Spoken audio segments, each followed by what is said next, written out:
Muy bien, empezamos entonces después de la información que ustedes se vieron enterar y de tomar nota de la misma. Bienvenidos a todos. Es un verdadero gusto estar nuevamente con ustedes por esta vía. Espero que Dios me los tenga bien. Espero que la clase de esta tarde reúna y cumpla los objetivos que nos hemos planteado. Con las disculpas que la semana pasada calculamos un poquito mal el tiempo y no pudimos cubrir algunos contenidos que hoy estamos retomando. Empezamos, ya hemos hablado del derecho de obligaciones, ya sabemos qué es el derecho de obligaciones. Quedamos pendientes de que, o de manera inconclusa o muy rápida, tomamos la clase de la clasificación de las obligaciones según su eficacia, según esa formalidad que reviste y las consecuencias jurídicas de las mismas. ¿Cómo se clasifican las obligaciones según su eficacia? Se clasifican en puras, son aquellas obligaciones que no dependen de ninguna circunstancia imprevista. Deben cumplirse por sí mismas, nacen a la vida jurídica sin condición alguna. Las obligaciones condicionales son aquellas que dependen de ciertas circunstancias no previstas y se dividen en suspensivas y resolutorias. Hay también obligaciones que según su eficacia dependen del plazo. Hay plazo suspensivo, plazo resolutorio, plazo consensual, legal, judicial, determinado, relativamente determinado y plazo indeterminado. Cuando hablamos de las condicionales, reiteramos que esas obligaciones dependen de acontecimientos futuros e inciertos. Y esos acontecimientos futuros e inciertos nos hacen pensar o clasificar las condiciones en condición suspensiva y condición resolutoria. La condición suspensiva es cuando al darse la condición, al ocurrir, al acontecer cierto hecho, cierta circunstancia que se había establecido en el contrato, el derecho se adquiere. Al darse la condición, el derecho se adquiere. La condición resolutoria se da cuando al darse la condición, el derecho se pierde. Esa es la diferencia entre condición suspensiva y condición resolutoria. Hay algunas relaciones jurídicas, unas obligaciones que tienen cierta característica, que contienen una cláusula denominada rebus sic stantibus. No es más que las circunstancias o las condiciones y que esa condición se mantenga. Por eso rebus significa circunstancia o cosa. Sic es la condición o situación inicial y stantibus es el mantener determinada relación, el mantenerse determinada circunstancia. Vamos ahora a continuar y veamos que dentro de estas obligaciones o esa clasificación atendiendo el plazo realmente es el tiempo, es el acaecimiento futuro pero cierto. Es un acaecimiento futuro y cierto porque el plazo exactamente tiene que ver con la fecha en que ha de cumplirse determinada obligación. ¿Cuál es la diferencia entre plazo y condición? El plazo, reitero, es cierto, es definido, es determinado. La condición depende de circunstancias, algunas veces inciertas o generalmente inciertas y futuras. Las clases de plazos, hay varias clases de plazos. Plazo suspensivo, recuérdese, es el que señala únicamente la fecha del inicio del derecho o la obligación, cuando nace el derecho, plazo suspensivo. Plazo resolutorio, fija únicamente la fecha de extinción o terminación del derecho u obligación cuando se cumple la condición prevista. Tenemos también el plazo consensual. Ese le llama consensual, podemos llamarle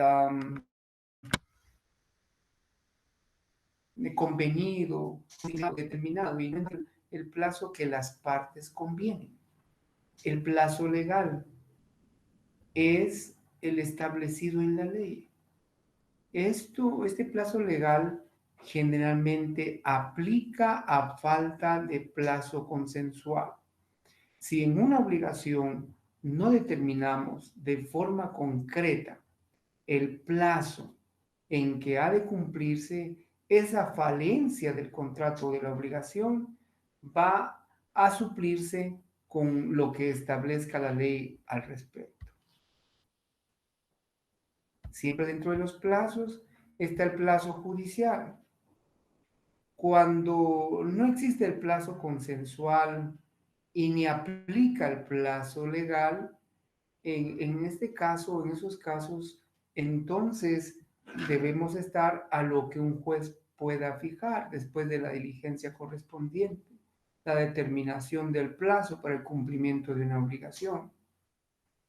El plazo determinado señala la fecha tanto de inicio como de finalización, y esto es específico, plazo determinado.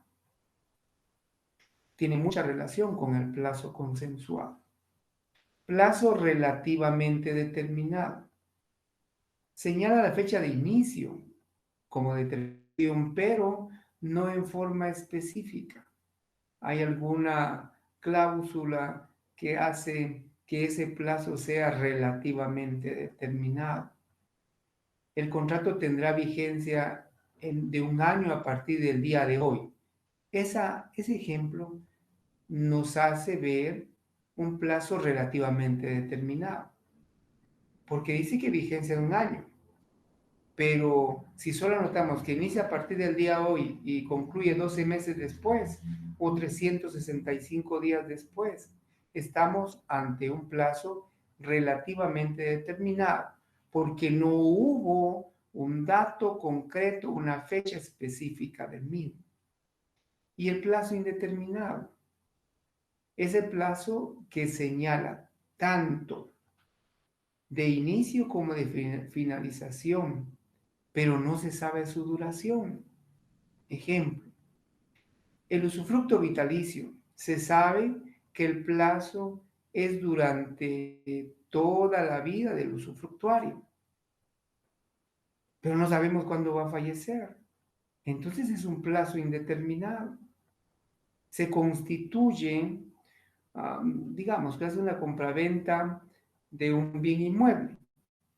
Don Juan vende un bien inmueble a don Pedro, pero se reserva o reserva el usufructo vitalicio a favor de su cónyuge o a favor de otra persona.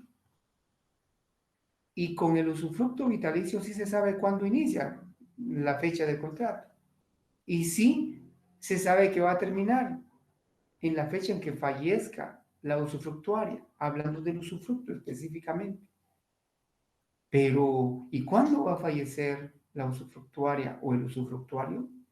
No se sabe. Entonces es un plazo indeterminado. Tenemos también obligaciones según su objeto. Positivas, obligaciones según su objeto. Positivas cuando resultan de un acto o declaración de voluntad consistente en dar o hacer alguna cosa. Esa es una obligación positiva, dar o hacer. Las obligaciones positivas se dividen en obligación de dar, cuando se entrega una cosa un objeto determinado bien que va a constituir la prestación. Obligación de hacer, estas se perfeccionan con la realización, con la fabricación de la cosa o en la prestación del servicio que motiva la obligación de hacer. Pero tenemos también dentro de las obligaciones según su objeto las negativas. Son las obligaciones que resultan de un acto o declaración de voluntad consistente en no hacer alguna cosa. Es un compromiso que adquiere una de las partes. El compromiso de no hacer. Por ejemplo, una persona que trabaje para una venta de ropa especial tiene la obligación de no prestarse a la manipulación de ropa de determinada manera o de no permitir que los adquirentes, los demandantes del producto, destiendan la ropa fuera de un espacio establecido. Es una obligación de no hacer. Otra obligación de no hacer. eh, una empresa X que se dedica a la producción de pollo rostizado, digamos. Y se aprende en ese trabajo el arte culinario y más que eso, las características, podemos decirle los mensujes, la materia necesaria para la producción de determinado sabor, de determinada calidad. Pues él tiene la obligación de no reproducir, si se va de no hacer lo que aprendió. Aprendió dentro de una empresa para sacarle beneficio particular o en beneficio de otro. Es una obligación de no hacer. Obligación de no hacer consiste entonces en la prohibición de hacer una determinada cosa, objeto o de la prestación. Obligación de no violar el secreto profesional, de no violar el secreto industrial, por ejemplo. Entonces, las obligaciones según su objeto, positivas, dar o hacer, negativas, el compromiso de no revelar, por ejemplo, determinado secreto profesional. Tenemos también dentro de las obligaciones según su objeto las divisibles y las indivisibles. Divisibles cuando su objeto es susceptible de cumplirse parcialmente.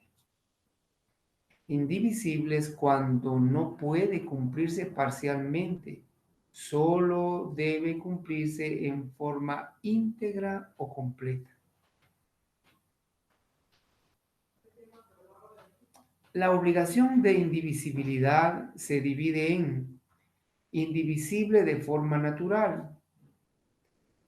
Por su esencia no puede dividirse, por sus características, esa cosa, ese bien. Y puede ser una indivisibilidad de forma natural absoluta o relativa. Absoluta, cuando no admite división. Relativa, es un bien que en cuanto a su naturaleza admite división, pero por su finalidad no admite división. Indivisibilidad voluntaria consiste en que el bien sí admite división, pero las partes convienen que la prestación se haga por entero, se haga de forma íntegra. Indivisibilidad de forma legal consiste en que el bien por su propia esencia sí puede admitir división, pero la ley preceptúa su cumplimiento por entero, de forma completa o íntegra. Muy bien. Después de esa retroalimentación o complemento de la clase de la semana anterior, vamos a platicar de obligaciones por pluralidad de objeto, obligaciones según el sujeto, formas especiales del pago, incumplimiento de las obligaciones, transmisión de las obligaciones, extinción de las obligaciones, fuente de las obligaciones y contratos, que regula el Código Civil. Interesante.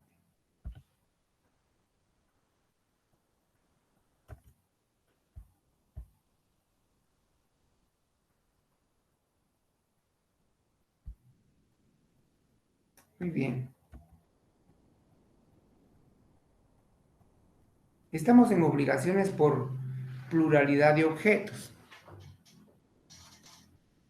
Estas obligaciones es cuando existen dos o más cosas que son la razón de haber adquirido esa relación contractual. Y pueden ser conjuntivas y pueden ser alternativas. Obligaciones conjuntivas. En estas llamadas también copulativas, el deudor está obligado a prestar varios hechos o a entregar varias cosas a la vez. Y se libera el deudor hasta que cumpla o cumple con todas las prestaciones. Ejemplo, el señor X está obligado, mejor dicho, a entregar dos cosas, un carro y una moto. Quiero que le pongan atención a la I que tiene una línea. Se le llama conjuntiva porque es una relación gramatical en que un objeto no puede ser sin el otro. Carro y moto. Una cosa no puede estar distinta o no puede entregarse de manera separada que la otra, que son o han sido parte de un contrato. Vean, las obligaciones alternativas se llaman disyuntivas. En estas obligaciones también hay pluralidad de objetos, pero a diferencia de las conjuntivas, en las alternativas el deudor no tiene que pagarlo todo, sino que satisface la obligación con uno solo de esos objetos a que se comprometió. Don X está obligado a entregar carro o moto. Ven subrayada o sí, la letra O. Gramaticalmente es una disyunción, una separación. O entrega carro o entrega moto. Y usted ve las obligaciones conjuntivas, entrega carro y entrega moto, porque es esa naturaleza gramatical que lo explica. Conjuntiva, forman una integridad o un compromiso contractual. Muy bien. En las obligaciones, según la pluralidad de objetos, también tenemos las obligaciones facultativas.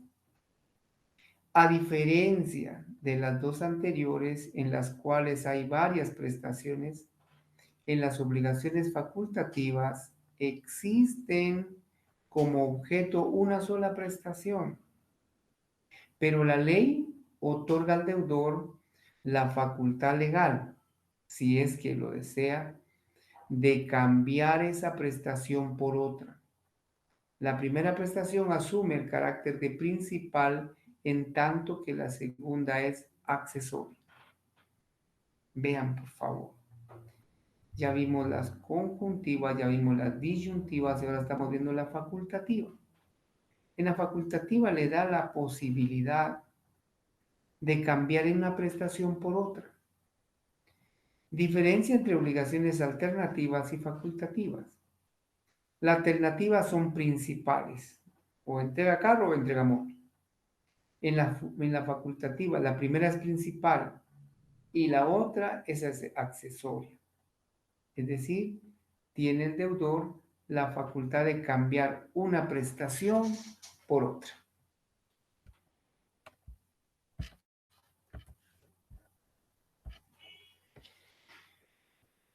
Obligaciones simples. ¿Cuáles son esas? Cuando existe un acreedor y un deudor.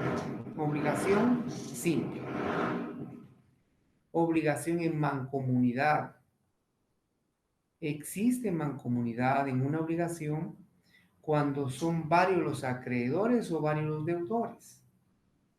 Siempre he referido el artículo, el fundamento sustantivo para que por favor complementen su lectura y su preparación yendo a los artículos que les refiero. Regresemos entonces. Obligación simple es aquella que está constituida por un único acreedor y un deudor. Obligación en mancomunidad. Existe mancomunidad en una obligación cuando son varios los acreedores o varios los deudores. Mancomunidad simple. La mancomunidad se divide también en mancomunidad simple y mancomunidad solidaria.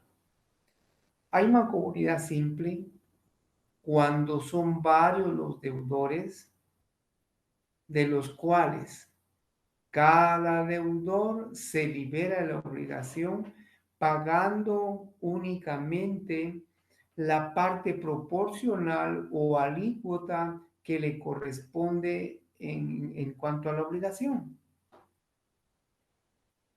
En mancomunidad simple hay 10 deudores, deben 1.000.000 de quetzales, pues cada uno tiene que pagar la cantidad proporcional que le corresponde, 100.000 quetzales de cada uno, porque es una mancomunidad simple.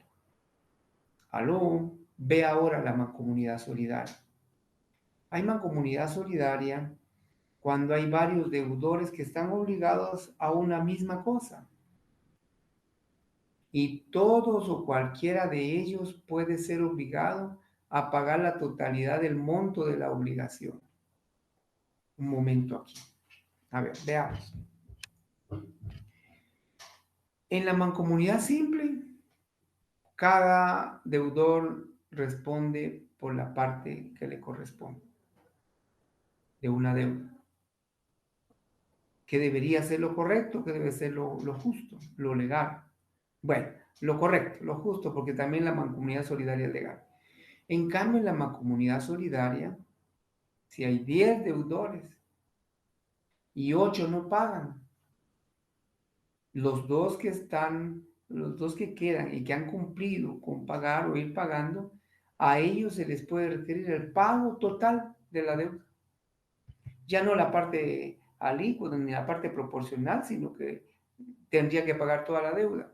Esa es una mala práctica que han realizado y que realizan aún entidades crediticias en Guatemala. Forman grupos de personas para ir vendiendo créditos. Y están vendiendo créditos, pero al vender los créditos procuran una obligación en mancomunidad solidaria. De manera que si no paga uno, paga los demás. Si no pagan 9 de 10 deudores, con uno que haya, a él se le cobra todo. Esa es una mancomunidad solidaria. La acción revocatoria, hablando siempre de esos compromisos, esas obligaciones de pagar, esas deudas que se adquieren, esos contratos de crédito. Existe una acción revocatoria o pauliana también. Esta acción es el derecho que le asiste al acreedor de pedir la revocación de los negocios que haya celebrado el deudor en perjuicio o en fraude de sus derechos. A ver, hay un deudor, deja en garantía un bien inmueble para cubrir el monto de una deuda. La deuda es de 2 millones, el inmueble de 2.300.000, por decirle algo. Muy bien. El deudor, con ardid, con premeditación, lo que hace es venir y enajena o busca cómo trasladar el dominio de, de la cosa que está encarada en garantía. Y hace eso para liberarse de la obligación. Por supuesto que en perjuicio del acreedor. ¿Qué sucede allí? Al acreedor le asiste el derecho de pedir la revocación, que queden sin efecto esos negocios celebrados por el deudor, pero en perjuicio o en fraude de los derechos del acreedor.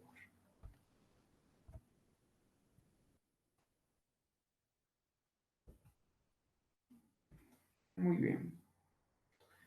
Vamos a pasar al cumplimiento de las obligaciones. Realmente la forma correcta, la forma ideal del cumplimiento de las obligaciones es con el pago. Es actuar de conformidad con lo debido, con lo correcto, es cumplir. El pago es el cumplimiento de las prestaciones, sea la obligación de dar o de hacer. Principios que deben observarse en relación al cumplimiento de las obligaciones, en relación al pago. Principio de identidad. Cuando se paga hay que tener en cuenta que no se acepta al deudor cosa distinta a la que debe. Y principio de identidad. Indivisibilidad. El deudor no puede obligar al acreedor, hay que leerlo de esa manera, el deudor no puede obligar al acreedor a recibir por pagos una deuda aunque sea divisible. E integridad, hay que cumplir pagando como se pactó. Los requisitos del pago. Existe una obligación, que es el primer requisito. Que existe dualidad de sujetos, dos clases de sujetos, el deudor y el acreedor. ¿Cuáles son los efectos del pago? Liberar de la prestación al deudor. Y otro efecto del pago es la extinción de la obligación.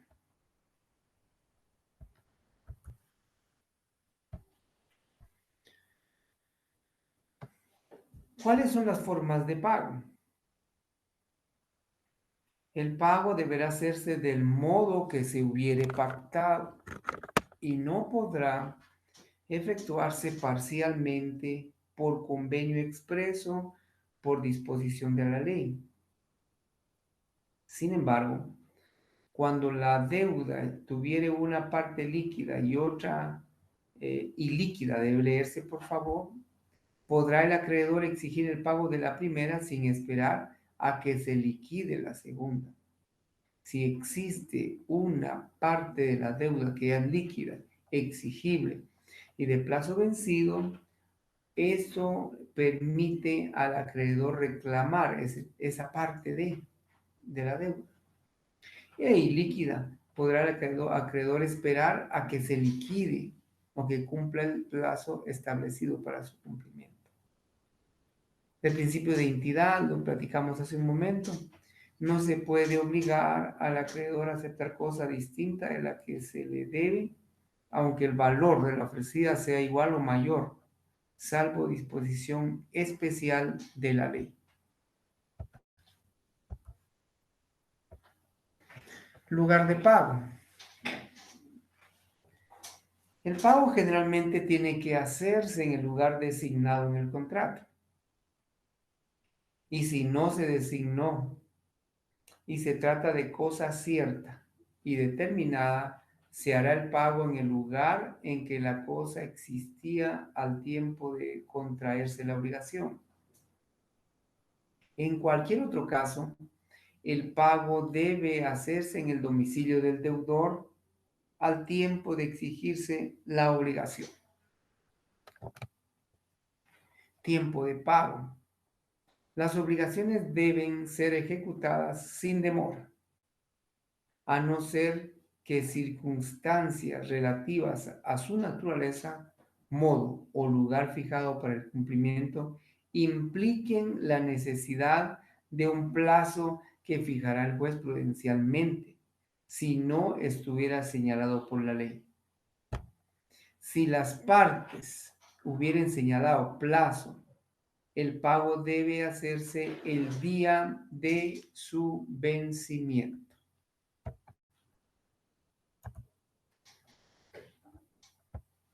Presunción de pago. Con vuestro permiso vamos, hay un poco de calor en el ambiente en que estamos trabajando. Vamos a liberarnos, no del pago, sino del saco. No de la obligación, sino del saco. Bueno, cumplimiento de las obligaciones. La presunción de pago. En los pagos periódicos, la constancia del pago del último periodo hace presumir el pago de los anteriores, salvo prueba en contrario. Por ejemplo, existe un contrato de arrendamiento. Está pactado que el pago es mensual. Por un mero descuido no se tienen los recibos de los, hablemos de tiempo, de los pagos realizados de mayo a, a septiembre. Pero sí tenemos el pago de octubre y sí está el pago de noviembre. La ley establece que los pagos periódicos, como son los pagos de arrendamiento, que traigo en ejemplo, la constancia del último pago a lo de octubre presume que ya se hicieron los pagos anteriores. Solo puede probarse lo contrario si no fuese esa la circunstancia. Orden de pago. ¿Qué se paga? El que debe capital e intereses no puede, sin el consentimiento del acreedor, aplicar el pago al capital antes que a los intereses, ni los intereses antes que a los gastos. Entonces, el orden de pago nos queda de la siguiente manera. Cuando se paga hay que cubrir el monto de gastos, de intereses y por último el capital.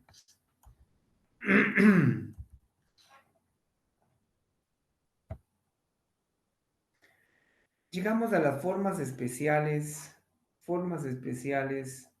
de pago. Está el pago por consignación, pago por cesión de bienes, pago por subrogación. Son formas especiales de pagar. ¿Cuándo operan estos pagos? Veamos.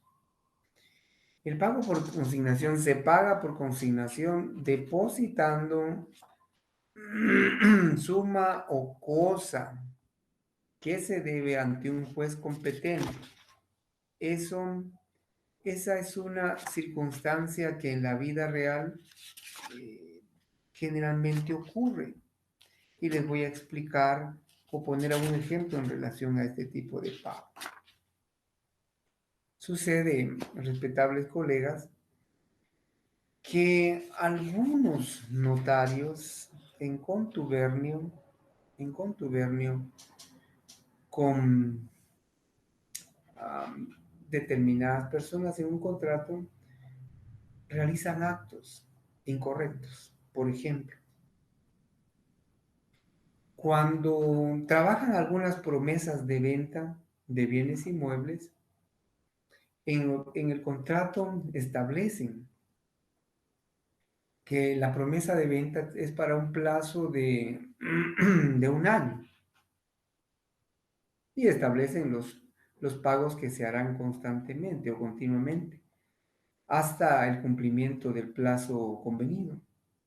Pero en alguna de las cláusulas anotan que si en caso el promitente comprador no cumpliere con cancelar la totalidad o el monto total del valor del inmueble, entonces, en el plazo establecido, entonces perderá el total del dinero que haya abonado en arras, en anticipo.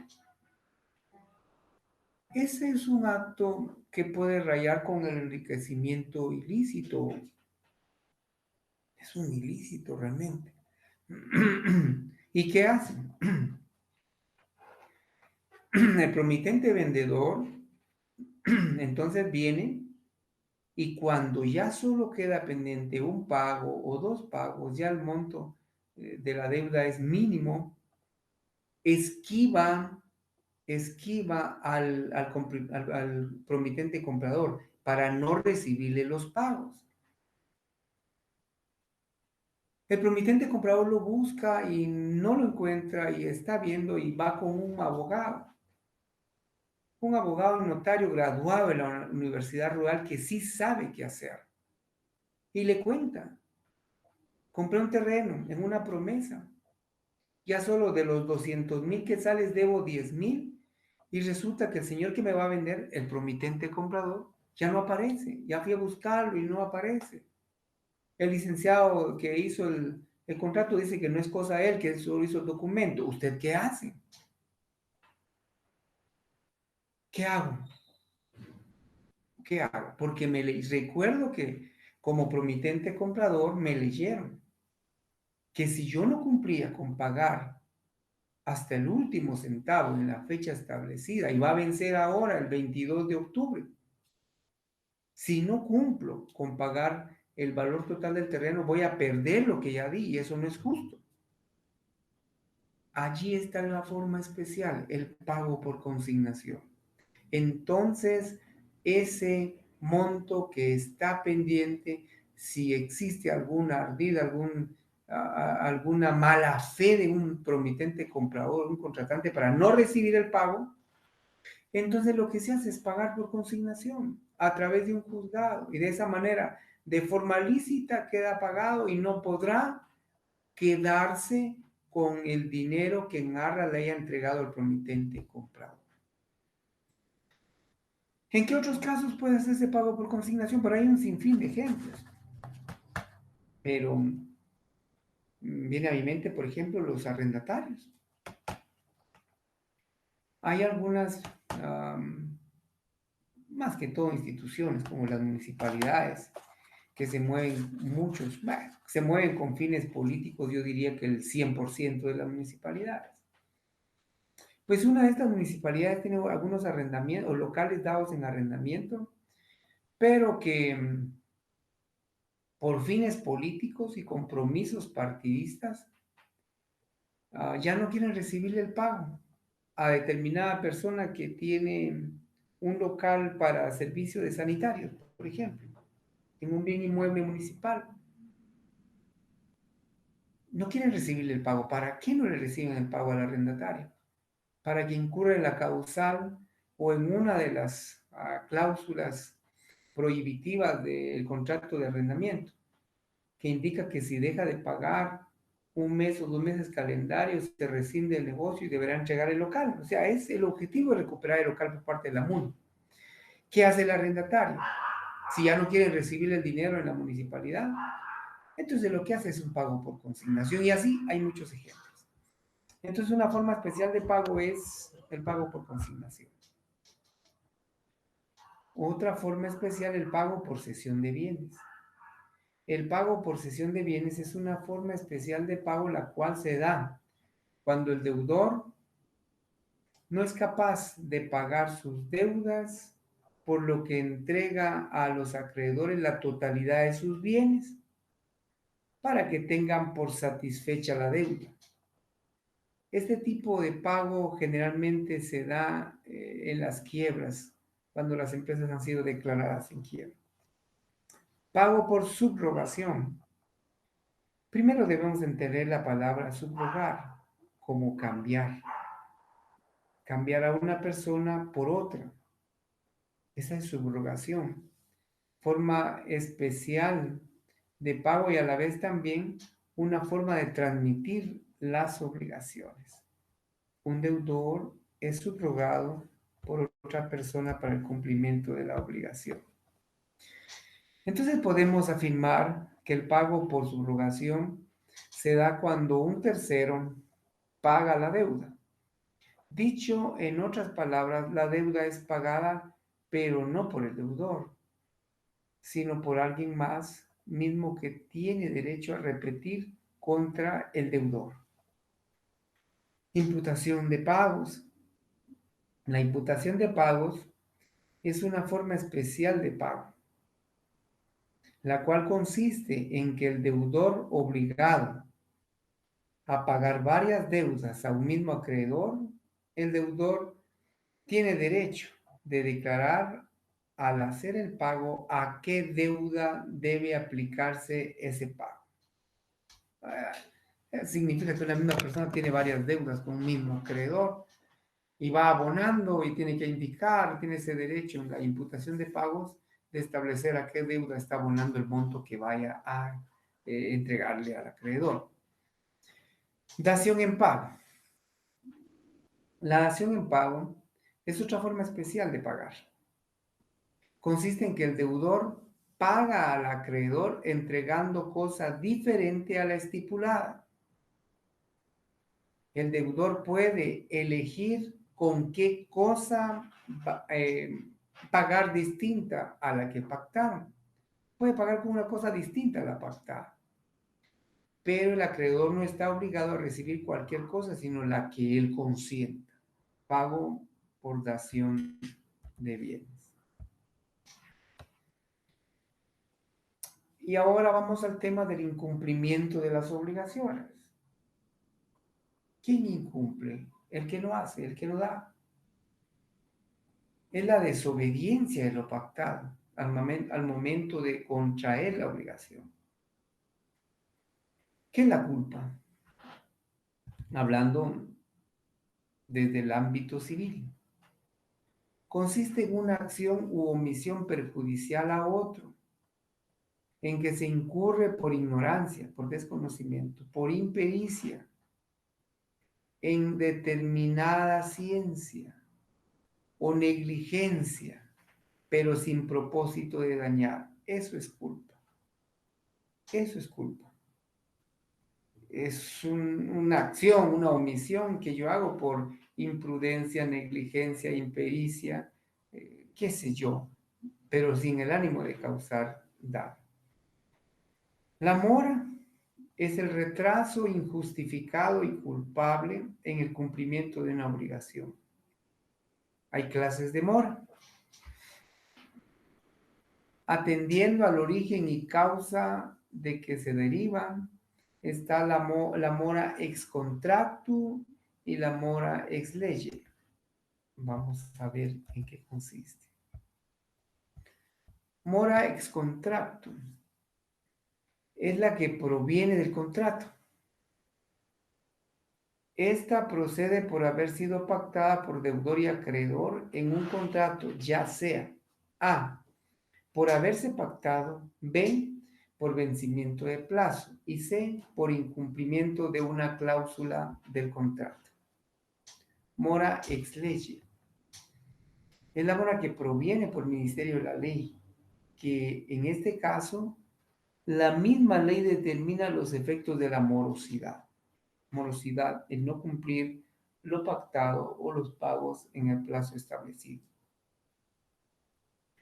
También la mora atendiendo a que se necesita o no interpelación para producirse. Mora ex persona es la que proviene del incumplimiento de las obligaciones de hacer o no hacer. En este caso, la mora es a causa de la persona. Mora ex persona.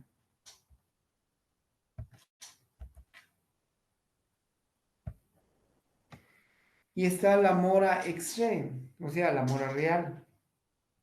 Es la mora que proviene del incumplimiento de las obligaciones de dar.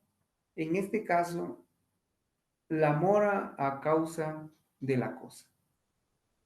Y está también la mora del deudor, atendiendo al sujeto que incumple la obligación, atendiendo a ese sujeto está la mora del deudor.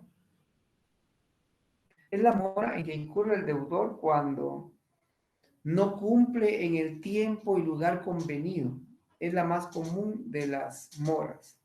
Mora del deudor, mora solvendi. La mora del deudor tiene los siguientes efectos. A. Hace responsable al deudor al pago de daños y perjuicios que ocasiona al acreedor. B. El deudor es responsable de caso fortuito. Continuemos. Vamos a un tiempo más o menos paralelo con las diapositivas y la disponibilidad de tiempo para cubrir nuestro contenido. La mora del acreedor es mora accipiendi. ¿Incurrirá en mora el acreedor? Puede ser, puede darse. Es la mora en que incurre el acreedor al darse cuenta de los dos casos. siguientes. A. Cuando sin motivo no acepta la prestación que se le ofrece. Y B. Rehúsa realizar los actos preparatorios que le incumben para que el deudor pueda cumplir su obligación. Entonces también el acreedor en un momento dado puede incurrir en mora accipiente. Daños y perjuicios. Daños. Son aquellos que consisten en la pérdida que el acreedor sufre en su patrimonio. Toda persona que causa daño o perjuicio a otra, sea intencionalmente, sea por descuido o imprudencia, está obligada a repararlo, salvo que demuestren que el daño o perjuicio se produjo por culpa inexcusable de la víctima. Entonces tenemos el daño y el perjuicio. Cuando vemos el tema vamos a internarnos un poquito. Nos vamos a internar un poquito. Enfatizando. Daño es la afectación o detrimento que sufre el patrimonio de una persona. Y perjuicio son las ganancias lícitas dejadas de percibir a consecuencia del daño. A ver, hagamos la diferencia. Si una persona se conduce en vehículo y por un mero descuido incurre en un hecho de tránsito, afectando a otro vehículo, Entonces ahí se ha generado la afectación al patrimonio. Pongamos un ejemplo concreto. Juan Pérez va en su motocicleta a 7:45 de la mañana, tiene que presentarse a la empresa donde trabaja a las 8. De repente aparece Roberto Díaz con su vehículo de manera imprudente, no se percata de que el semáforo está en rojo, lo pasa así y colisiona a Juan Pérez en su moto. Juan Pérez lesionado, herido y todo es trasladado al hospital para que lo atiendan, lo recuperen. Su motocicleta quedó averiada, quedó ahí afectada, ese patrimonio que sufrió la afectación o el detrimento por el hecho de la colisión. Muy bien. El daño fue a la moto, efectivamente. Pero, ¿qué sucede con Juan Pérez? Que deja de asistir a la empresa donde tiene que cumplir sus obligaciones laborales y consecuentemente deja de percibir ese ingreso. Ante tales circunstancias se generan las dos cosas. El daño que es la afectación al patrimonio, el daño que es la afectación al patrimonio de Juan Pérez y el perjuicio que son las ganancias lícitas que ha dejado de recibir el señor Juan Pérez a consecuencia del daño ya relacionado. Y veamos esta deducción. Puede existir daño y no perjuicio, sí, porque de repente solo viene y se afecta a la motocicleta. Pero no resultó lesionado Juan Pérez. Entonces sí existe daño y no perjuicio. Con vuestro permiso. Lo que no puede existir es perjuicio sin daño. Clases de indemnización por daños o perjuicio. Veamos este tema. Clases de indemnización por daños o perjuicios. Está la compensatoria. Tiene lugar cuando hay incumplimiento de la obligación. Entonces se compensa el valor de la prestación. Se compensa con algo aunque sea distinto a lo que se ha adeudado. Moratoria. Cuando hay cumplimiento fuera de tiempo, se pagan daños y perjuicios resultantes del retardo del cumplimiento. Prestación equivalente. La prestación equivalente es la que tiene por objeto restaurar el patrimonio del afectado, pudiendo hacerlo de tres formas. Restitución consiste en devolver el bien. Reparación consiste en tratar de recuperar lo afectado o reparar cuando ha sufrido daño. Indemnización, esta procede cuando no se puede dar ni la restitución ni la reparación. Consiste en pagar el valor del bien, ya sea con dinero o en especie. La motocicleta de don Juan Pérez. Si la afectación no fue mayor, se restituye, se le devuelve el bien. Si sufrió un daño o un detrimento, la reparación. Pero si ya no es posible la restitución ni la reparación, entonces procede la indemnización. Y el daño moral es la lesión causada a la honra, a la estabilidad emocional, a la estabilidad psicológica. Puede darse esa afectación de muchas maneras y una de ellas es la jactancia. Jactancia. ¿Recuerda usted qué es la jactancia? Hablando de jactancia, es la actitud que asume una persona procurando atribuirse derechos que no le corresponden. El jactancioso puede ser sujeto de un proceso, un oral de declaratoria de jactancia, por ejemplo. Y eso provoca también un daño. Cláusula indemnizatoria. Se le llama cláusula penal también. Esa cláusula penal la podemos observar en los artículos 1636 hasta el 1441 incluso. Cuando hablamos de la cláusula penal, tendríamos la necesidad de entender como sanción que en el contrato existe. Veamos, por favor, que cuando existe alguna determinación contractual que contemple la cláusula indemnizatoria, se está refiriendo exactamente a la cláusula penal, es decir, que las partes pueden fijar anticipadamente una cantidad dineraria que se deberá pagar.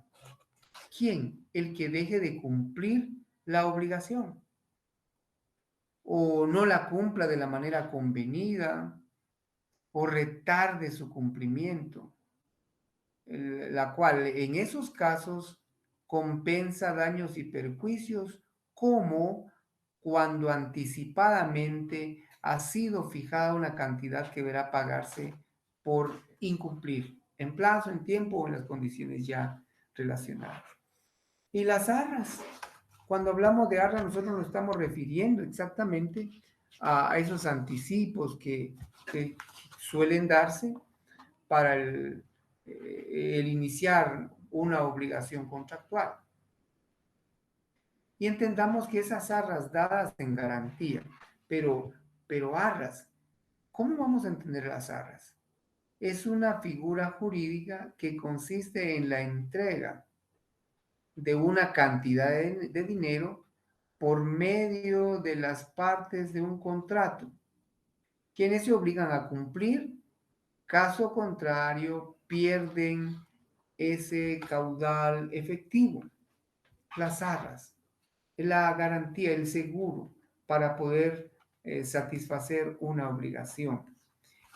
Y bueno, si las arras dadas en garantía del cumplimiento de una obligación constituyen el equivalente de los daños y perjuicios provenientes de la inejecución, siempre que mediare culpa y si el incumplimiento procediere de quien las recibió, éste deberá restituir el doble de lo que hubiere recibido. Hemos hablado de las arras. Transmisión de obligaciones. Es el trasladar, transferir un derecho o obligación a una tercera persona. En este caso, frente a la cesión de derechos, subrogación y la transmisión de deudas. Esa es una forma de transmitir derechos y obligaciones. Cuando trasladamos o transferimos eso, estamos hablando de cesión de derechos, de subrogación, transmisión de deudas. Cesión de derechos. El acreedor de una obligación transmite a una tercera persona su derecho. Y esta última pasa a ocupar el lugar frente al deudor.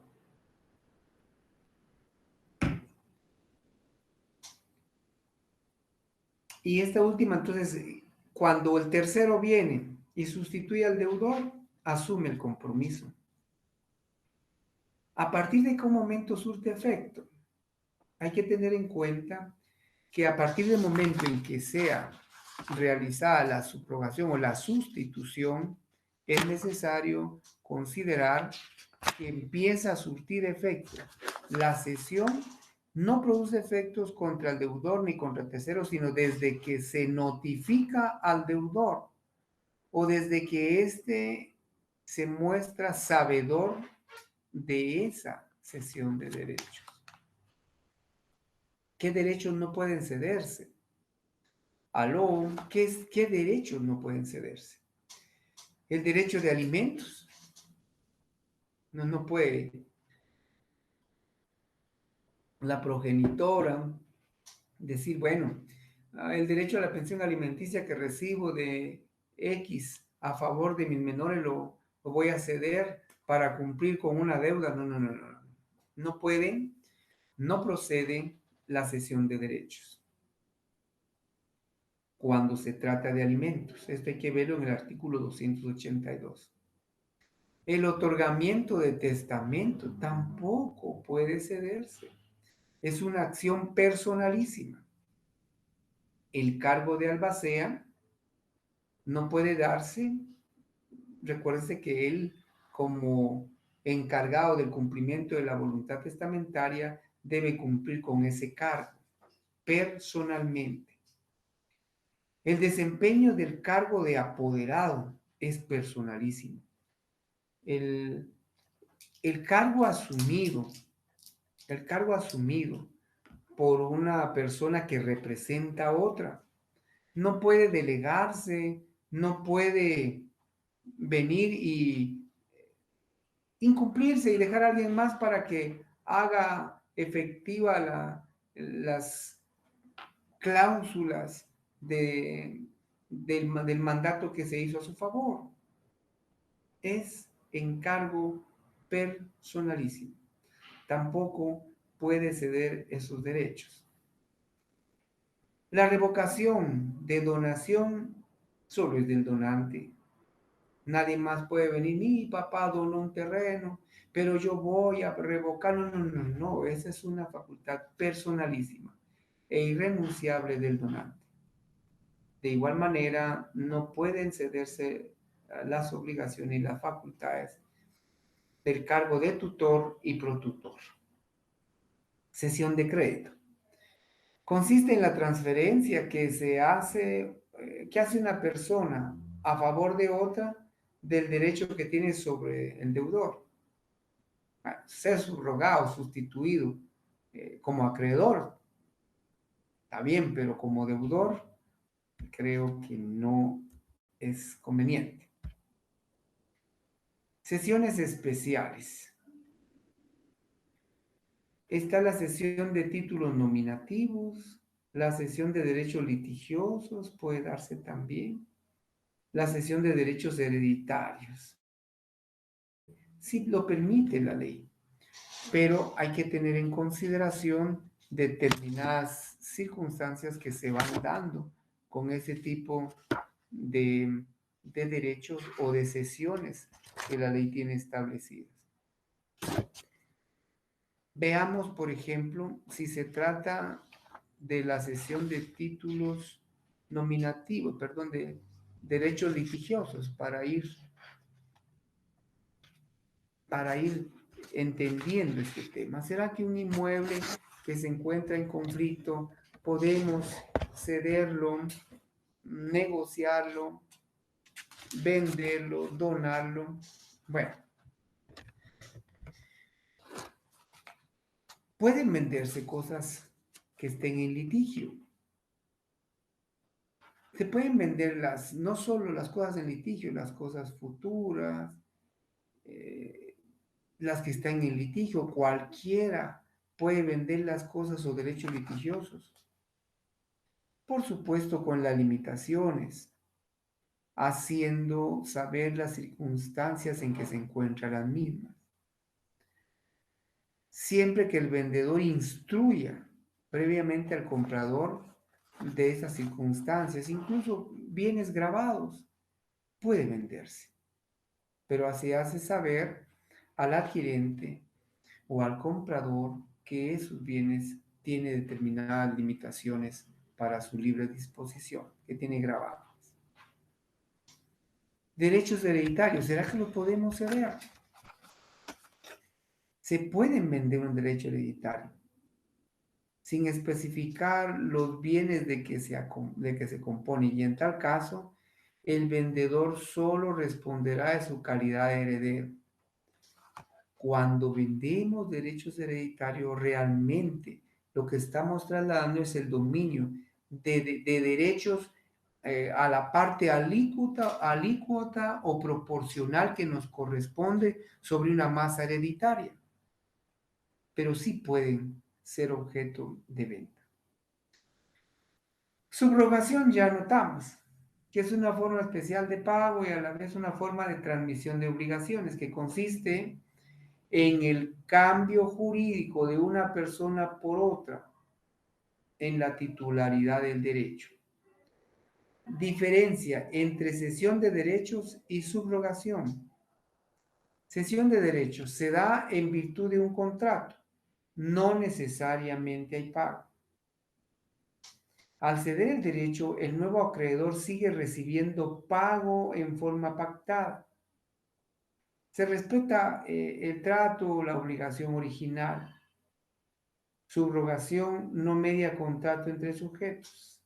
Debe haber pago. El tercero que paga tiene derecho de repetir, de cobrarle al deudor original y ahí surge una nueva obligación.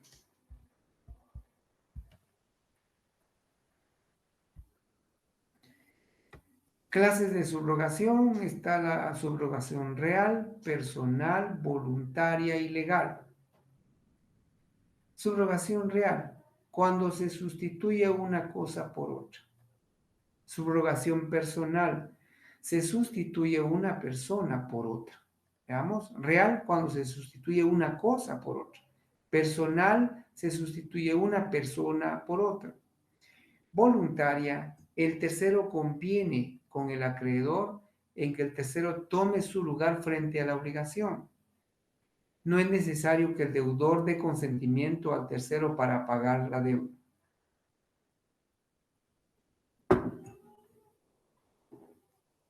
Y la subrogación legal se da en los casos que la ley establece, y para eso es necesario que lean por favor el artículo que refiere.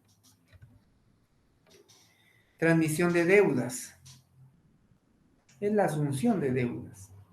Consiste en cambiar al deudor sin modificar la obligación. Los elementos personales ahí está el deudor obligado original, asuntor. ¿Quién es el asuntor?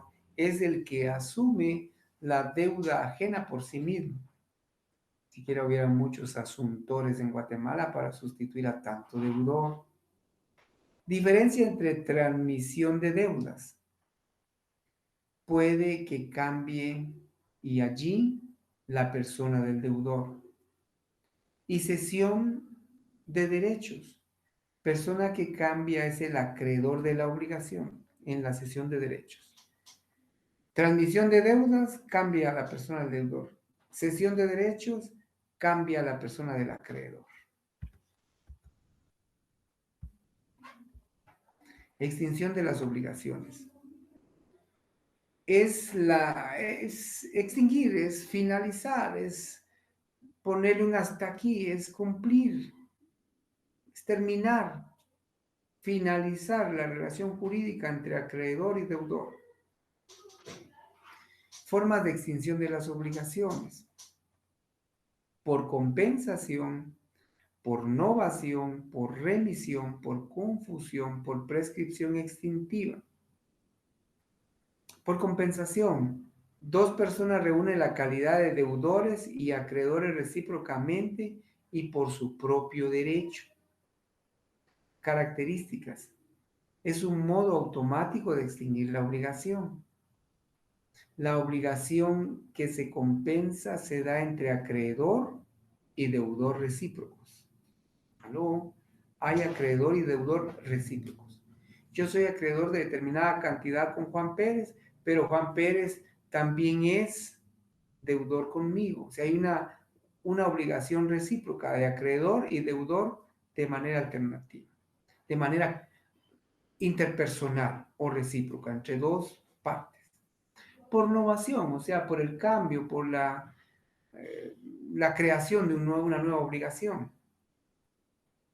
Novación cuando deudor y acreedor alteran sustancialmente la obligación y la sustituyen por otra. La remisión es el perdón de la deuda. Puede ser, puede darse. Además, cuando en algunos ámbitos de relaciones personales, relaciones religiosas, cuando el acreedor se cansa de reclamar una deuda o consiente mejor en perdonarla para evitar esa incomodidad que le genera el tener que hablar con el deudor. Y la quita es el perdón parcial. Quita es perdón parcial de la deuda. También se da la extinción por confusión. ¿Por qué? Por confusión. Es la reunión en una misma persona de acreedor y deudor. ¿Se puede? Sí se puede dar. Ejemplo, la sucesión hereditaria. Pedro hijo le debe a Pedro padre y fallece el papá. Como falleció el papá, Pedro hijo asume la calidad de deudor y heredero. Ante esa circunstancia hay confusión y ante la confusión hay extinción de la obligación. Y la prescripción adquisitiva es el derecho que se adquiere, perdón, la prescripción extintiva, porque también hay adquisitiva. Recuerden ustedes que la adquisitiva es cuando se adquiere el derecho por el transcurso del tiempo. Pero cuando hablamos de prescripción extintiva es cuando se pierde ese derecho por el transcurso de determinado tiempo. Eso tiene sustento en el Código Civil. He referido las normas para que de manera detallada, de manera dedicada, puedan, por favor, ir viendo el sustento legal de cada uno de los temas que hemos mencionado. Entonces ya concluimos con las formas de extinción de las obligaciones, para ir haciendo ese resumen, que realmente se extingue la obligación por compensación, por novación, por remisión y también por la confusión y por prescripción extintiva. Perfecto. Y la prescripción extintiva negativa o liberatoria es ejercitada como acción o como excepción por el deudor, pero extingue la obligación. La prescripción de la obligación principal produce la prescripción de la obligación accesoria. Recuerde que para que se dé la prescripción extintiva tienen que cumplirse los plazos que en cada clase de contrato establece la ley. Muy bien. Fuentes de la obligación. Entremos a este tema. Se puede decir en Guatemala que tiene como fuente de las obligaciones los contratos, los hechos lícitos sin convenio y los hechos ilícitos. Obligaciones provenientes de contratos. ¿Qué es un contrato? Hay contrato cuando dos o más personas convienen en crear, modificar o extinguir una obligación. Ahí tenemos las normas de referencia para que ahonden. Contrato. Hay contrato cuando dos o más personas convienen en crear, modificar o extinguir una obligación. El contrato por adhesión realmente no es de adhesión, es por adhesión. Ese contrato tiene como particularidad que una de las partes no interviene en la creación de las estipulaciones, solo se adhiere, se adiciona al contrato que ya existe. Por ejemplo, en la prestación de servicios de los buses extraurbanos.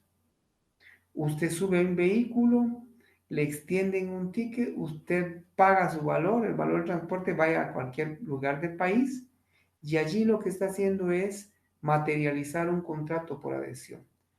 ¿Discutió usted el valor del transporte? No. ¿Determinó usted el sillón donde iba a ir ubicado? Eso en algunos transportes puede darse, pero en la mayoría no. Entonces solo se adhiere al contrato. Es un contrato de adhesión. No es de, es por adhesión. ¿Estamos claros? No es un contrato de adhesión, sino es por adhesión. Contratos por teléfono. Uy, qué delicado. Recuerde que el contrato no necesariamente es el documento físico, sino el acuerdo entre las partes. Ahí me recuerdo del artículo 1574, las formas de los contratos, que puede ser de manera verbal. Sí existe, está regulado y todo, pero no son de tracto común, ni de tracto efectivo en nuestro tiempo.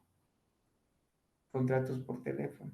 Y aún peor, hay contratos que se hacen de manera virtual. En su mayoría no son recomendables porque generalmente se dan muchas acciones de estafa mediante ese tipo de contratos. Contratos usurarios. Es aquel en que una persona aprovechándose de la posición que ocupa, de la necesidad que tenga el necesitado, valga la redundancia, el deudor, la inexperiencia o ignorancia de la otra, induzca a conceder ventajas perjudiciales, pagar intereses exagerados, es un acto de un contrato usurario. Saneamiento es la obligación de garantizar la utilidad y la posesión de un bien.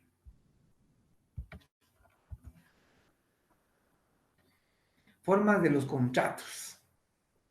Cuando hablamos de forma de los contratos, es lo que ya les había mencionado, esos contratos que de conformidad con lo que establece el artículo 1574, efectivamente, los contratos que deben constar por escrito, se entiende que no necesariamente en escritura, pueden ser en documento privado. En materia civil deben constar por escrito los que excedan de 300 quetzales. En materia mercantil deben constar por escrito los que tengan un valor mayor de 1000 quetzales. ¿Qué contratos deben constar en escritura pública? Los solemnes, el mandato, sociedad o nación entre vivos y renta vitalicia. Rescisión de contratos. ¿Qué es la rescisión de contratos? Es dejar sin efecto contratos válidamente celebrados. Contratos válidamente celebrados y si por acuerdo entre partes no quieren que los mismos se mantengan, pueden acudir a esa figura legal que es la rescisión de los contratos. Tenemos también su fundamento legal y esto lo encontramos en el artículo 1579 del Código Civil. Ahí en ese artículo se regula que los contratos válidamente celebrados pendientes de cumplimiento pueden rescindirse por mutuo consentimiento o por declaración judicial en los casos que establece el Código Civil. Resolución es dejar sin efecto contratos que tiene esa condición. resolutoria. Revocación es dejar sin efecto el contrato realizado por deudor en perjuicio del acreedor. ¿Ya vieron? Rescisión es dejar sin efecto un contrato válidamente celebrado por dos personas, pero ahí es de mutuo consentimiento. La resolución es dejar sin efecto un contrato cuando esa fue la condición establecida. Pero la revocación es el derecho que el acreedor tiene para dejar sin efecto o procurar dejar sin efecto contratos que el deudor haya celebrado en perjuicio de su patrimonio. Muy bien. Tenemos la división de los contratos unilaterales. La obligación recae sobre un contratante. Bilaterales, ambas partes se obligan de manera recíproca. Consensuales, basta el consentimiento de las partes. Contratos reales, para su perfección requiere la entrega de la cosa. Principales, subsisten por sí solos. Contratos accesorios tienen por objeto el cumplimiento de otra obligación. Pongamos un ejemplo.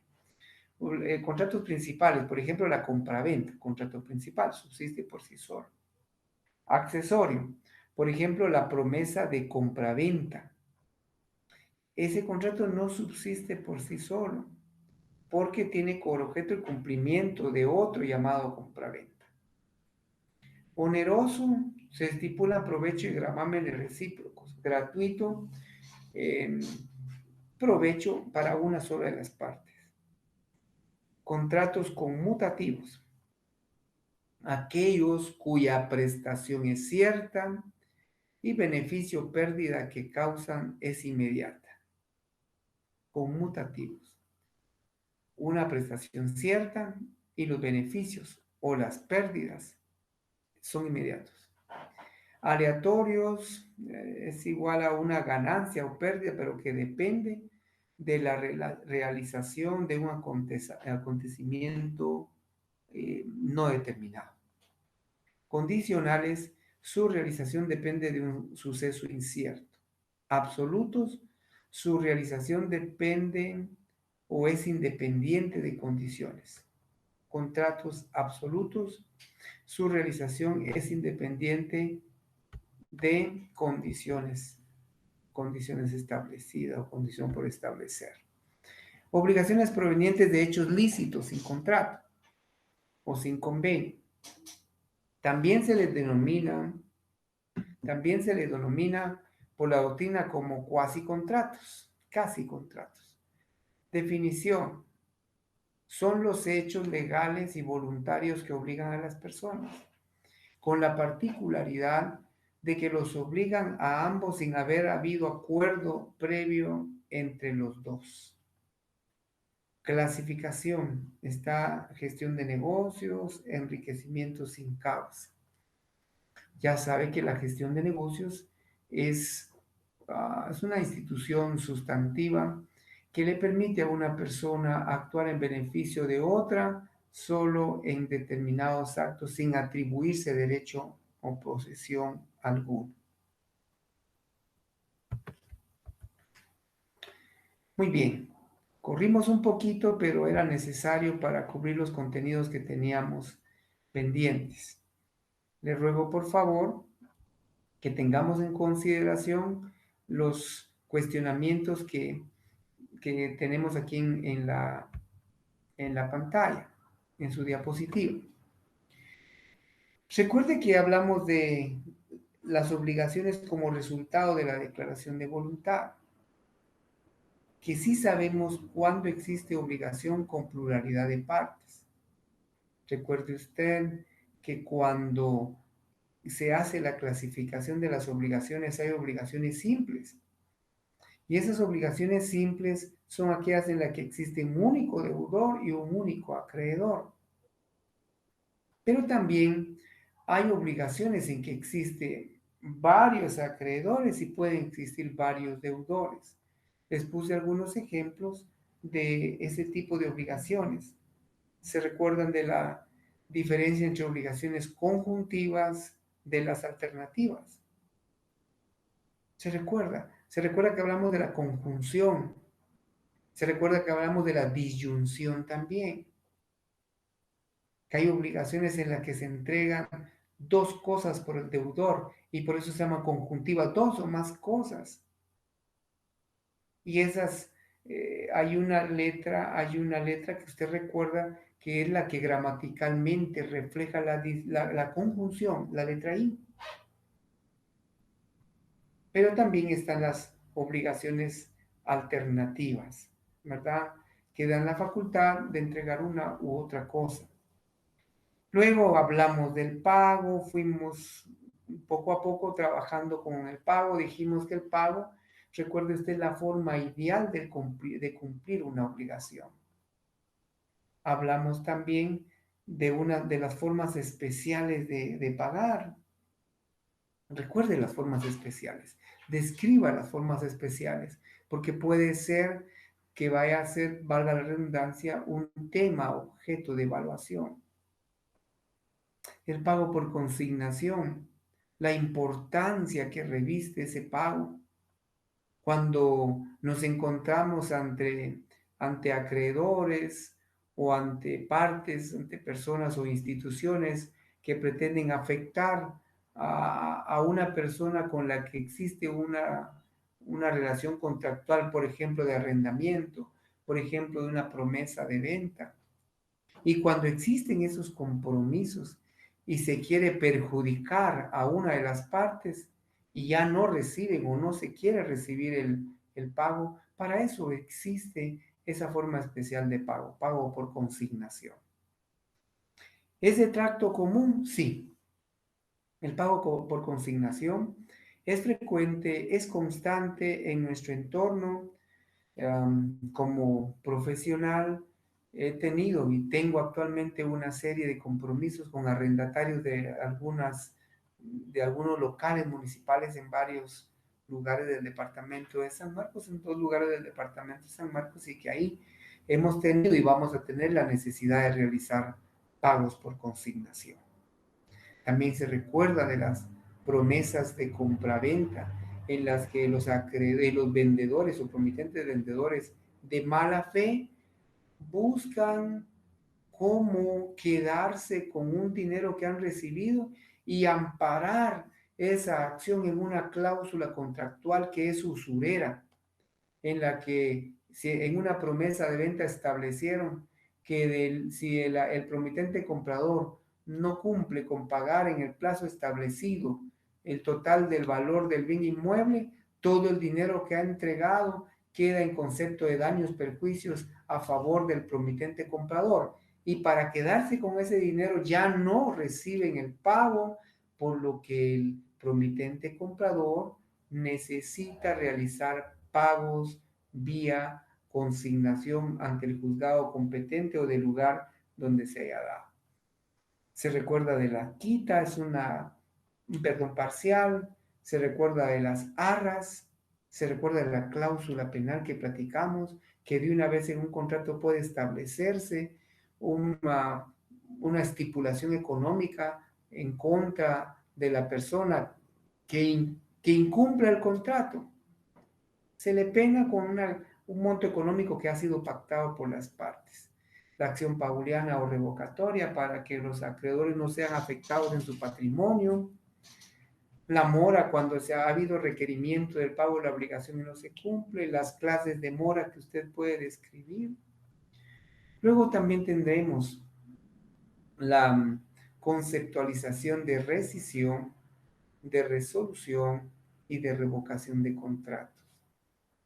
Cuando hablamos de rescisión, recuerde por favor que la rescisión es dejar sin efecto un contrato válidamente celebrado, pendiente de cumplimiento, pero allí es con el consentimiento de las partes. Hablamos también de la resolución y hablamos de la revocación de contratos, ahondamos bastante en ello. Estamos pidiendo que se enumere y se definan las formas especiales de pago. Se acuerda la sesión, la dación, el pago por consigna, etc. Allí tenemos unas formas especiales de pago. Hay algo que platicamos, la prescripción adquisitiva y la liberatoria. La prescripción, recuérdese usted que es una forma de perder o adquirir el derecho. Se llama prescripción adquisitiva cuando por el transcurso del tiempo, una persona puede hacer suyo un derecho. Y la prescripción liberatoria o extintiva es cuando por dejar transcurrir el tiempo se extingue la obligación. Y por último, empezamos a ver los contratos. Yo creo que ahí usted tiene suficiente material del artículo 1574 en adelante, perdón, para ir enumerando, para ir viendo los contratos, para ir definiéndolos. Muy bien, estamos entonces con nuestra clase. Creo que ha sido productiva. Fuimos un poquito rápidos, pero perdonen, así el tiempo nos lo exige. Gracias a todos desde donde estén. Gracias por su paciencia, por su tolerancia. Y primero Dios, en esta misma o por esta misma vía, si Dios lo permite, nos vemos la semana